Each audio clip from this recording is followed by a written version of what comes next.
ಹಲಗೂರು ಪಟ್ಟಣದ ನೂತನ ಗ್ರಾಮ ಪಂಚಾಯತ್ ಕಾರ್ಯಾಲಯದ ನೂತನ ಕಟ್ಟಡವನ್ನು ಕರ್ನಾಟಕ ರಾಜ್ಯ ಮಾಲಿನ್ಯ ನಿಯಂತ್ರಣ ಮಂಡಳಿಯ ಅಧ್ಯಕ್ಷರು ಹಾಗೂ ಶಾಸಕರಾದ ಪಿಎಂ ನರೇಂದ್ರ ಸ್ವಾಮಿಯವರು ಉದ್ಘಾಟಿಸಿದರು.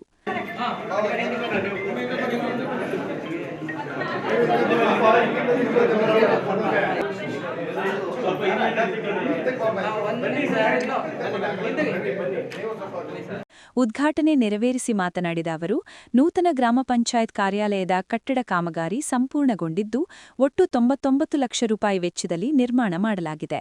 ಬಹುದಿನಗಳಿಂದ ಸ್ವಂತ ಗ್ರಾಮ ಪಂಚಾಯತ್ ಕಟ್ಟಡದ ಕೊರತೆಯಿಂದ ಸಿಆರ್ಸಿ ಕಟ್ಟಡದಲ್ಲಿ ತಾತ್ಕಾಲಿಕವಾಗಿ ಪಂಚಾಯತ್ ಕಾರ್ಯಚಟುವಟಿಕೆಗಳು ನಡೆಯುತ್ತಿದ್ದು, ಇದೀಗ ನೂತನ ಕಟ್ಟಡ ಲೋಕಾರ್ಪಣೆಗೊಂಡಿರುವುದು ಸಂತಸ ತಂದಿದೆ ಎಂದು ಹೇಳಿದರು.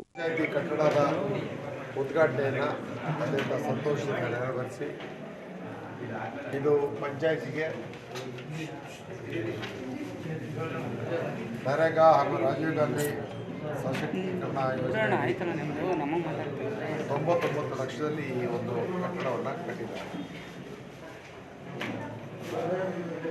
ಜವಾಬ್ದಾರಿಯಿಂದ ಈ ಕೆಲಸವನ್ನು ಭಾಳ ಹಿಂದೆ ಮಾಡಬೇಕಾಗಿತ್ತು.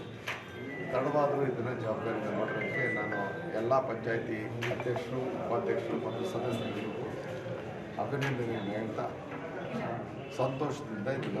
ಈ ಸಂದರ್ಭದಲ್ಲಿ ಗ್ರಾಮ ಪಂಚಾಯತ್ ಅಧ್ಯಕ್ಷೆ ಗುಲ್ನಾಜ್ ಬಾನು, ಉಪಾಧ್ಯಕ್ಷೆ ಲತಾಸಿ, ಸದಸ್ಯರಾದ ಎಚ್ಕೆ ಮೂರ್ತಿ, ಈರೇಶ್, ಜಮೀಲ್, ಸದ್ರುಲ್, ಶಶಿಕಲಾ, ಗ್ರಾಮ ಪಂಚಾಯತ್ ಅಭಿವೃದ್ಧಿ ಅಧಿಕಾರಿ ಚೆಂದಿಲ್ ಕೆ, ಕಾರ್ಯದರ್ಶಿ ಶಿವಕುಮಾರ್, ಬಿಲ್ ಕಲೆಕ್ಟರ್ ಆನಂದ್, ಗ್ರಂಥಾಲಯ ಪಾಲಕರಾದ ಶಿವನಂಜು, ಅಟೆಂಡರ್ ರಾಜಣ್ಣ ಸೇರಿದಂತೆ ಇತರರು ಉಪಸ್ಥಿತರಿದ್ದರು.